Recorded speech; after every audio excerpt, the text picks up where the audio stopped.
Yeah, just Who's about. the saltiest? Which of these three programs, and if there's another one, tell me. Yeah. Who's the saltiest tonight?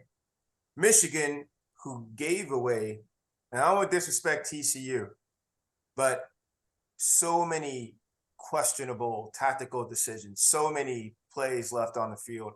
Michigan, I'm just going to say it, who potentially gave it away to TCU last week. Ohio State, who had the game, missed the go-ahead field goal to beat the eventual champs, and they saw what the game wound up being. Or Alabama, who didn't even get to face Georgia this year, Clint. And as you pointed out, lost 2 ball games on expiring plays, both on the road. Who's the saltiest of the three tonight? Or who should be the saltiest?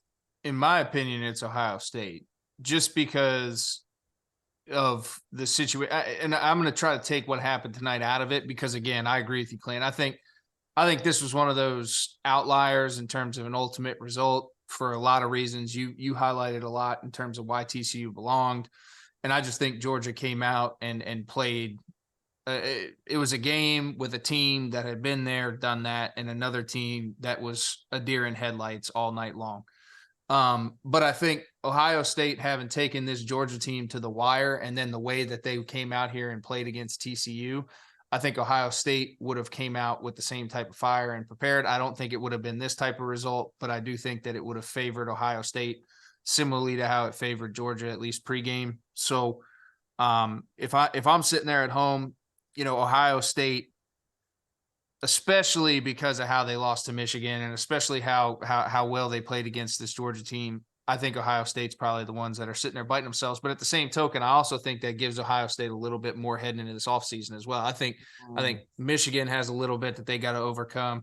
And I think Bama's got a little bit that they got to overcome. But I think Ohio State's got a little bit more heading in this offseason now, where they're like, all right, like we were there. And especially Ryan Day. Talk about a guy who's had a lot of really good football teams, a lot of really good players, and just hasn't quite gotten over that hump like Urban did and like Tressel before him did. So he's got to figure out a way how to do that. And I think, as bitter as it is and as shitty as it is that they lost, they're salty, but I also think it works in a positive with the way that, Ohio State probably operates and the way that they do things. So, but if you're picking out those three, I got the Buckeyes sitting there a little bit sour. Clint? Yeah, I'd go with Alabama. I mean, like I said, losing 2 ball games by a total of 4 points, not getting in, not getting a shot at Georgia, and feeling like, you're sitting watching this ball game right here. You feel like you definitely belong more so than TCU. So I probably Alabama for me.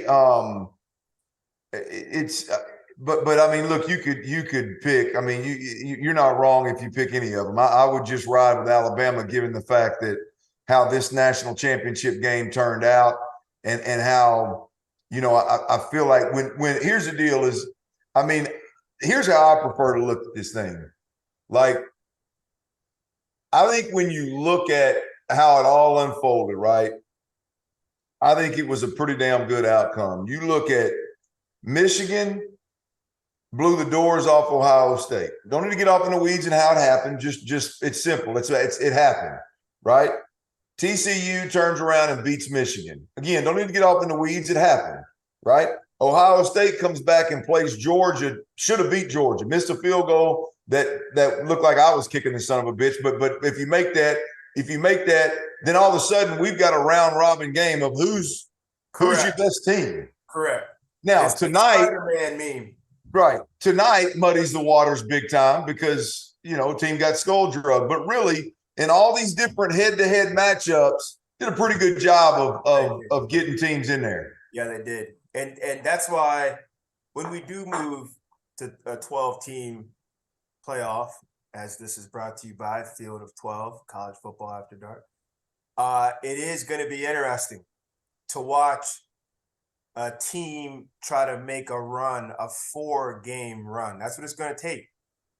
I mean, just think about the physicality and the attrition, especially if you don't belong in the Big Ten, if you don't play in the Big Ten or in Jurassic Park, and you got to try to go up against the 12 best teams. and you may have to run through an SEC team round one and a Big Ten team round two, what will you have left? This is going to be a good question, because the Big 12, you didn't hear a whole bunch about that, or at least I didn't catch a whole bunch about that. How the Big 12, like, was this an indictment against the league, or was this the league's opportunity to kind of come in here and get up on the big stage? We haven't seen a Big 12 team in the national championship since Vince Young in Texas. Am I right on that? Yeah. So, Yeah, hell yeah. I that's know OU. Oh, did OU get to one or no? no, I think those They guys lost in this. playoffs They lost in the semis, I think. in the semis. Baker got him in. I think maybe Jalen did too. So the Big 12 hadn't been here in a minute. But you know, I don't know if it's style of ball or just those two teams, or just TCU found itself in there with the White Walkers, where now we're going back to that Game of Thrones, you know.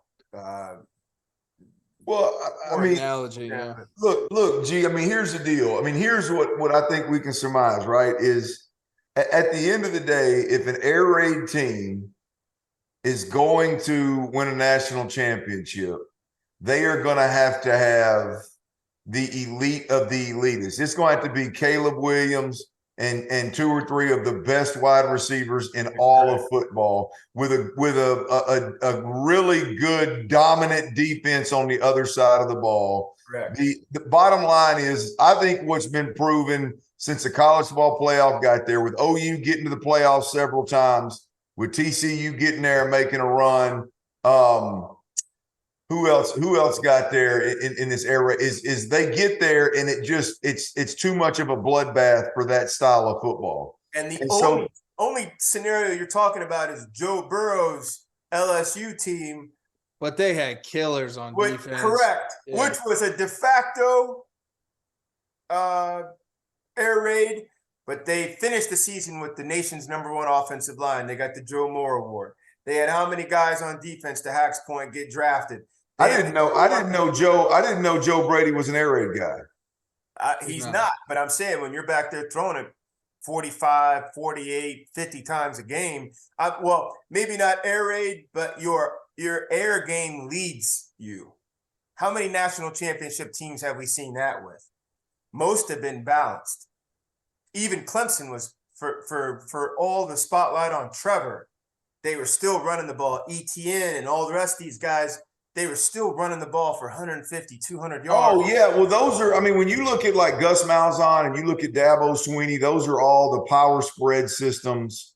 And then you look at Nick Saban, he is more of really his own kind of a pro style hybrid system that he like, I wonder what he's going to do now that Alex Mortensen left and Bill O'Brien's going to leave. Who in the hell is going to teach his offense to the next offensive coordinator that comes in there? That's going to be interesting. But then